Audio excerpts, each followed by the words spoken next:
ಪರಿಸರ ಪರಿಸರ ಇದ್ದರೆ ನಾವೆಲ್ಲ, ಅದಿಲ್ಲದಿದ್ದರೆ ನಾವೇ ಇಲ್ಲ.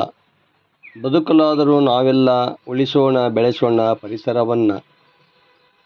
ಗಿಡ ಮರ ಇದ್ದರೆ ಚೆನ್ನ, ಅವೇ ನಮ್ಮ ಬಾಳಿಗೆ ಆಸರೆಯಣ್ಣ.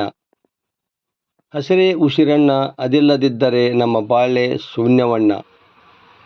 ಮರಗಳಿಗೆ ಹಾಕದರಿ ಕೊಡಲಿ ಪೆಟ್ಟು, ಮರಗಳನ್ನು ಬೆಳೆಸಿರಿ ಶ್ರಮಪಟ್ಟು. ಸಂತಸ ಸಿಗುವುದು ದುಪ್ಪಟ್ಟು. ಮತ್ತೇಕೆ ತಡ ಖುಷಿಪಡು ಗಿಡ ನೆಟ್ಟು,